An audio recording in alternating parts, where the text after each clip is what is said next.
Hello, this is Jan Cosgrove with Bognor Newsview once again.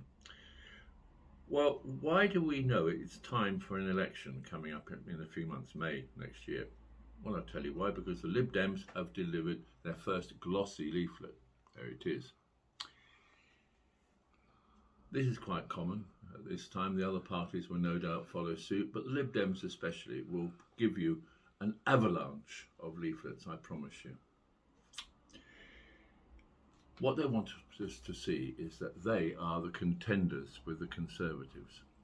Do you see those figures there? 22 Lib Dems, 21 Tories, 8 Independents, 2 Greens, 1 Labour, who are out of the running, etc. The only problem with this is that things have changed in the past 3 years, because that, as they admit there, was the situation in 2019. One wonders why they didn't tell us what the situation is now in 2022. Well, I'll tell you why. Look at these figures again and I'll tell you the real truth. Lib Dems 16, Tories 24, Independents 6, Greens still consistent on 2, Labour very consistent on 1.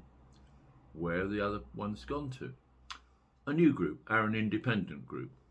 They're not independent, they're independent of the independents. And there is one other, independent, who's independent of anyone. Possibly because no one wants him, but well, I mustn't say things like that. But there you are. So isn't that a bit ingenuous of them to tell us that they're the party that's really ahead, when the Conservatives have more seats than they had, and they've got 6 less. How has that happened? Well, there have been 2 defections of Lib Dems to the Arun Independent group. 2 have been the case of 2 by-elections that they lost to the Tories. 1 has been a defection to the Tories from Lib Dems by the very ambitious Councillor Mrs Staniforth, now Chairman of the Council. So that's a bit misleading, isn't it, for whoever wrote this leaflet? I know who wrote it, but anyway, it doesn't matter. Now let's have a look at the contents of said. There it is. Isn't that very nice? And the sunken gardens, a promise kept. Well, when Arun put forward his idea for the linear park, or linear lawn as I called it at the time, which would have taken away 1/3 of the green space and resulted in a nice parking space and so forth for 2 new blocks of flats. It wasn't the Lib Dems. They followed. They followed who? Didn't follow the Conservatives. The Conservatives wanted that to go through. They followed the electors. There was an electors meeting in the November of, I think, 2018 that said, sucks to your linear lawn. We want the sunken gardens kept. So they can't claim that.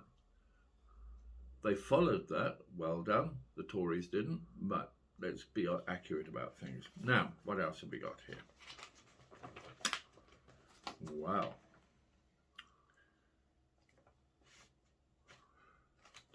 This is about the Place St Maur.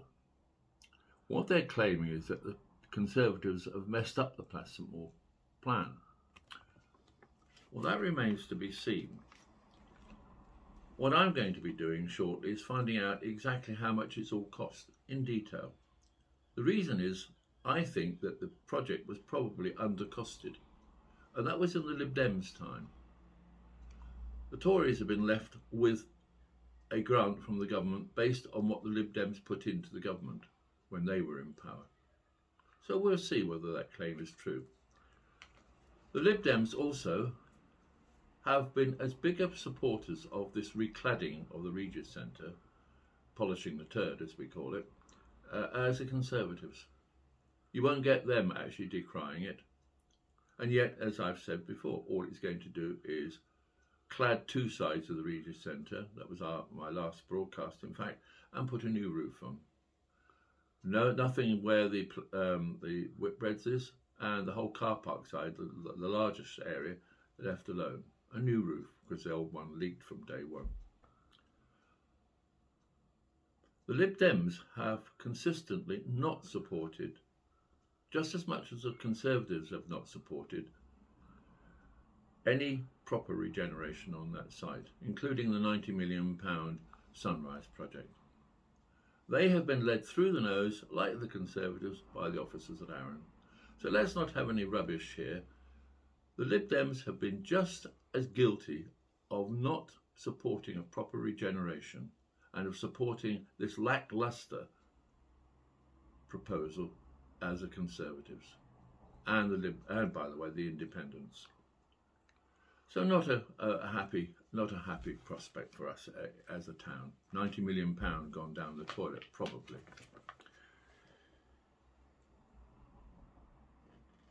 So this is their record. They're saying they've delivered up to 90 new council houses.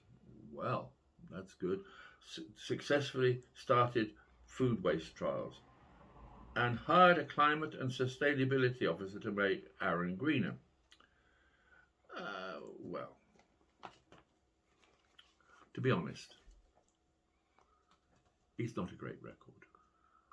It can be glossed up like this, but actually we're being let down by the quality and the decision making of the councillors we've got. We need better. Next May, it's up to you, the electors, up to us, to deliver a verdict. Frankly, at this point, I wouldn't give any of the current lot a look in. Would you? Thank you.